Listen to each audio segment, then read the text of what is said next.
portrait d'Yves Coppens ce matin, le paléontologue. Il est mort à l'âge de 87 ans en début de semaine.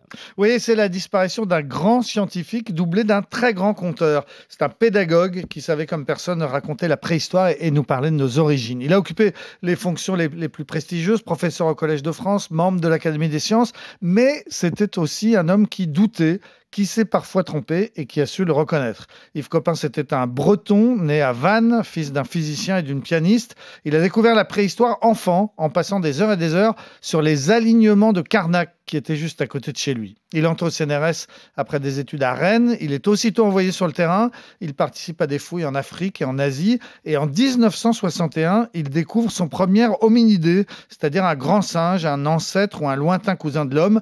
Et c'est grâce à la découverte de ce crâne d'1 million d'années que les médias découvrent Yves Coppens. Et tout de suite, ils l'adorent. C'est le début de la célébrité alors qu'il n'a à l'époque que 26 ans. Mais ce qu'on va surtout retenir d'Yves Coppens, c'est la découverte de Lucie. Ça va faire de lui quelqu'un avec une renommée mondiale. Oui, extraordinaire découverte en novembre 1974. En réalité, ce n'est pas lui, ce n'est pas Yves Coppens qui est tombé sur ces os qui vont devenir historiques. C'est un de ses étudiants, mais lui était l'un des 3 dirigeants d'une très grosse opération internationale de fouilles en Éthiopie. C'est là, dans le désert de l'Afar, que ces 30 scientifiques ont donc découvert une cinquantaine d'ossements, soit 40% d'un squelette, et ils ont déterminé qu'il s'agissait d'une femme, qu'elle mesurait 1,10 m, qu'elle pesait 30 kg, qu'elle avait sans doute autour de 25 ans, mais surtout, c'est là l'essentiel, qu'elle avait vécu il y a plus de 3 millions d'années, exactement 3 200 000 années, si bien que Lucie a tout de suite été présentée comme une des possibles ancêtres de l'humanité.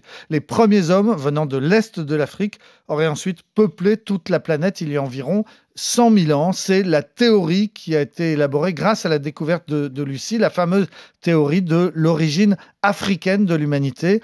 Yves Coppens lui-même, à un moment, doutait de cette hypothèse. Il pensait que peut-être les hommes étaient nés en réalité un peu partout sur toute la planète. Finalement, il est revenu à cette théorie de l'origine africaine de l'humanité. Lucie a fait l'objet de beaucoup d'autres controverses.